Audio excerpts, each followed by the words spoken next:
혈전의 날 5월 10일 동시다발적으로 벌어진 대규모 공습작전을 통해서 미군은 라인베커 작전이 롤링 썬더와는 전혀 다른 강력하고 단호한 항공작전이라는 것을 만천하에 과시합니다. 이날 벌어진 대규모 공중전에서 미군은 미국이 11대를 격추했지만 팬텀의 손실은 2대였으므로 전체적인 격추 교환비는 상당히 높은 편이었습니다. 하지만 미 해군은 격추 교환비 8대 0이라는 퍼펙트 게임을 작성했으며 미 공군은 3대 2를 기록했으므로 공군의 체면은 땅에 떨어졌죠.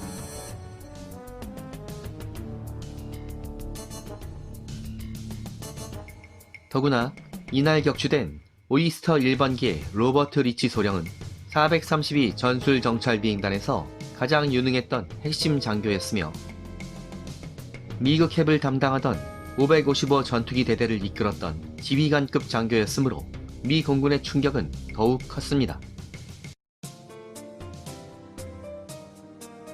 미 공군 사령부는 공대공 전과를 보고받자 불길한 느낌을 받았지만 근본 원인에 대한 인식은 매우 부족했으며 그저 운이 없었을 뿐이라고 판단하게 됩니다.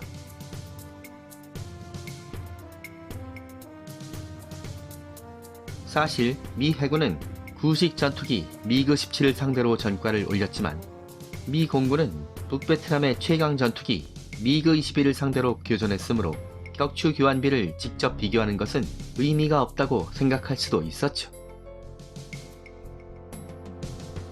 하지만 공대공 전투 능력에 대한 낮은 인식은 얼마 후에 미 공군의 치명적인 약점이 되었으며 이후의 항공작전에서 만만치 않은 희생을 치르는 원인이 됩니다.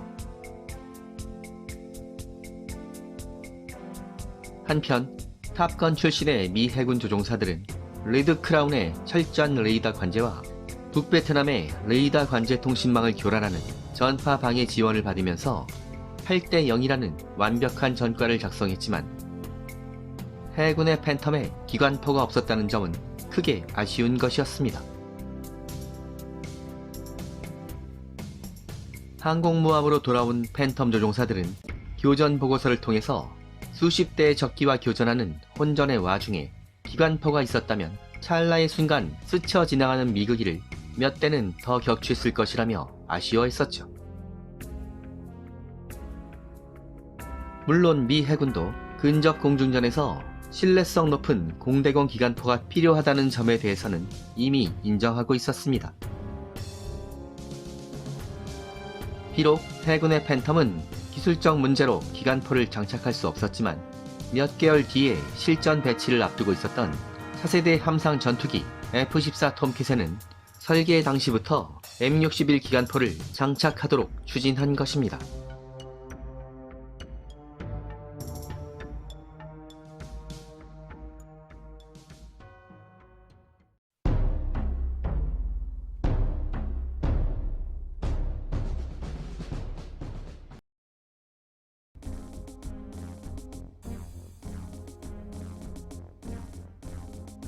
하지만 공대지 작전에서는 LGB 페이브웨이를 실전에 투입한 미 공군이 큰 성과를 달성합니다. 롱비엔 철교 공습 작전에서 레이저 유도폭탄의 위력은 기대 이상이었으며 전쟁의 판도를 바꿀 수 있는 게임 체인저가 될 것으로 보였던 것입니다.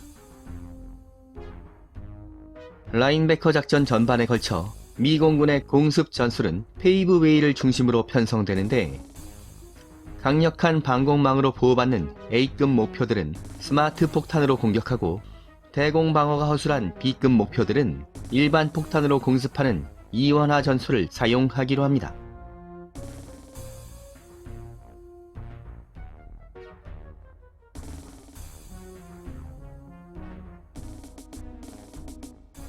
롱비엔 철교가 파괴되자 미 공군의 관심은 7년 동안 파괴하지 못했던 난공불락의 함롱 철교로 향합니다.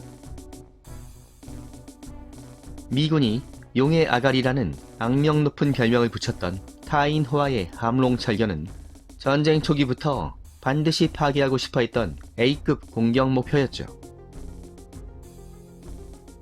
롤링 썬더 기간 내내 미군은 이 교량을 파괴하기 위해서 수백 소티의 공습작전을 실시했으며 폭탄 수천 발을 투하했지만 명중탄은 한 발도 없었죠.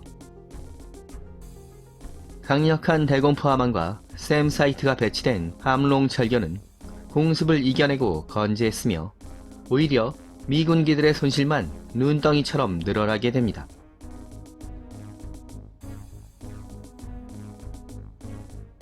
용의 아가리는 미 공군에게 있어서 그야말로 눈엣 가시 같은 존재였죠.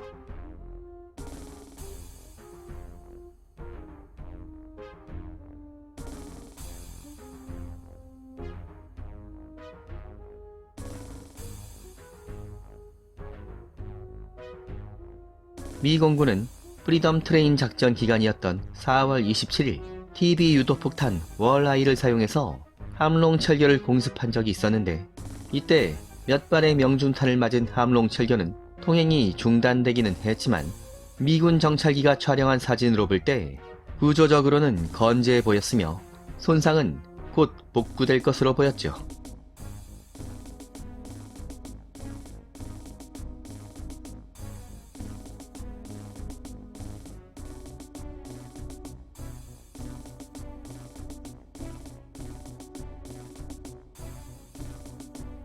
라인베커 시작 후 4일째가 되는 1972년 5월 13일 대규모 공습부대가 발진합니다.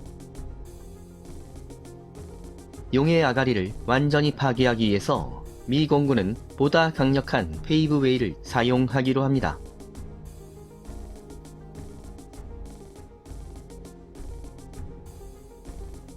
공습부대 주력이던 14대 팬텀 전폭기들은 페이브웨이 24발을 장착했는데 이 중 15발은 2000파운드였으며 9발은 3000파운드였죠.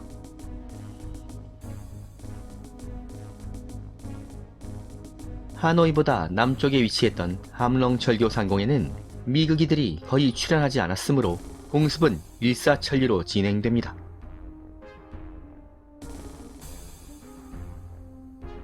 이번에도 체프와 ECM 제밍으로 교란된 샘과 레이더 통제식 대구경 고사포는 기능이 마비돼 버렸으며 몇 분 후에 팬텀 조종사들은 소구경 대공포화가 미치지 못하는 4500m의 중간 고도로 침투하며 연속으로 페이브웨이를 투하했는데 이 폭탄들이 여러 발 정확하게 명중되자 함롱 철교는 엄청난 폭발 연기와 먼지로 뒤덮였으며 순식간에 주저앉아 버립니다.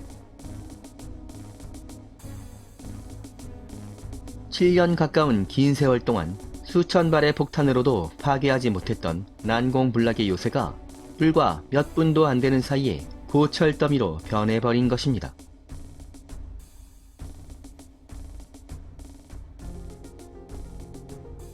북베트남 저항의지의 상징과도 같았던 두 철교가 3일 간격으로 스마트 폭탄의 희생양이 돼버린 사건은 전 세계를 깜짝 놀라게 했죠.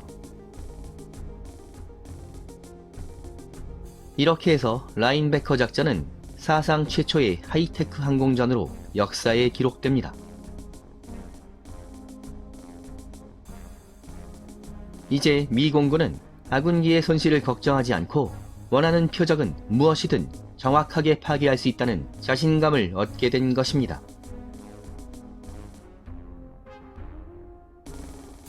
스마트 폭탄의 등장으로 인구 밀집 지역에 위치하거나 중공 접경 지역이란 이유로 공습의 제한을 받았던 목표물들까지 차례대로 공습 리스트에 오르게 된 것입니다.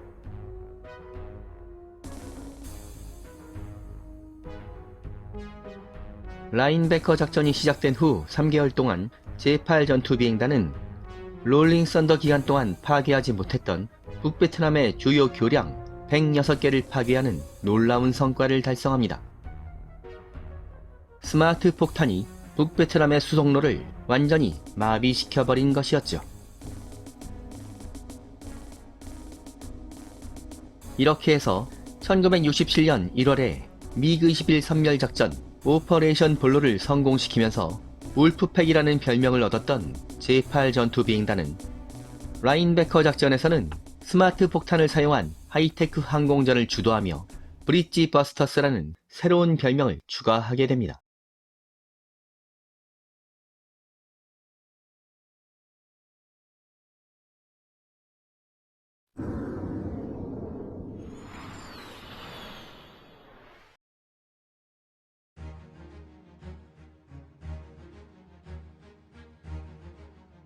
미 공군과 해군의 강력한 항공작전이 본격화되면서 북베트남의 주요 수송로와 비행장, 연료 저장소 등의 전략 자산들이 속수무책으로 공습에 노출됩니다.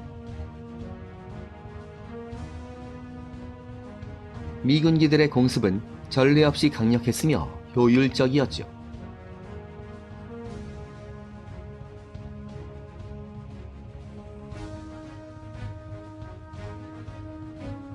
위기에 몰린 북베트남 공군은 필사적으로 대항했으며 연일 치열한 공중전이 벌어집니다.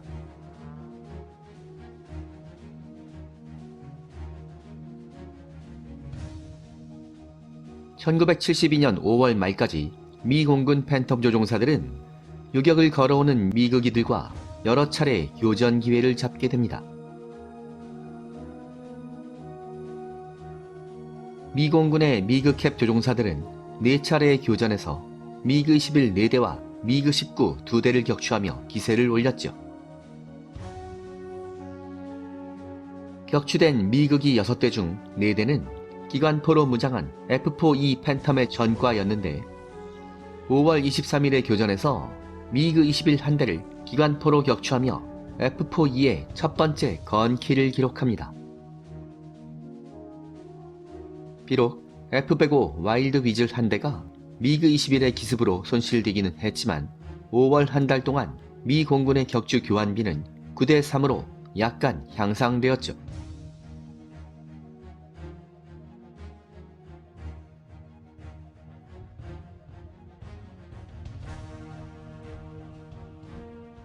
한편 미 해군 팬텀 조종사들은 교전이 벌어질 때마다 여전히 압도적인 전과를 달성하고 있었습니다. 이번에는 항공모함 미드웨이 소속의 161 전투기 대대 차저스의 팬텀 조종사들이 미그기를 사냥합니다. 5월 18일 알파 스트라이크 공습부대를 호위하던 팬텀 편대에게 미그 19 4대가 도전해온 것입니다. 즉시 근접 공중전을 전개한 차저스의 팬텀 조종사들은 날렵한 미그 19와의 공중전에서 밀리지 않았으며 순식간에 2대를 격추시켜버렸죠. 5일 후인 5월 23일에는 로널드 맥킨 소령이 조종하는 차저스 소속의 F-4B 팬텀이 한 번의 교전에서 미그 17 2대를 격추하며 차저스의 격추 기록은 4대로 늘어납니다.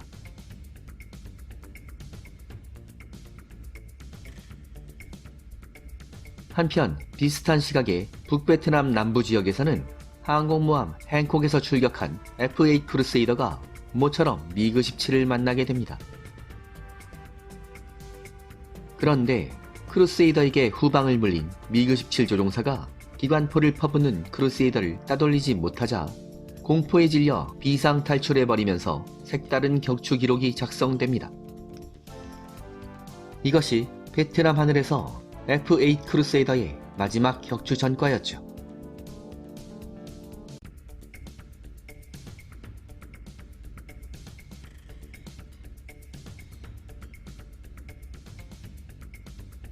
이로써 라인베커 작전이 시작된 후 2주 만에 미 해군 조종사들은 격추 교환비 13대 0이라는 완벽한 기록을 작성한 것입니다.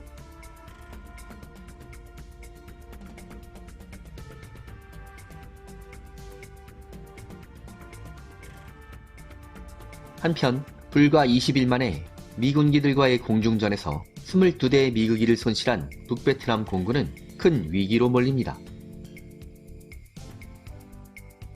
격추 교환비가 무려 22대 3이라는 일방적인 상황이었으며 전황이 이대로 흘러간다면 북베트남의 미그기 부대는 몇 주 안에 괴멸될 것으로 보였죠.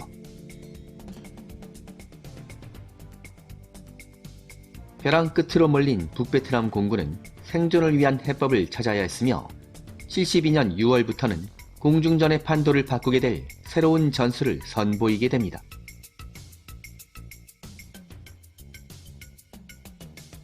북베트남 공군은 어떤 전술을 구사하게 될까요?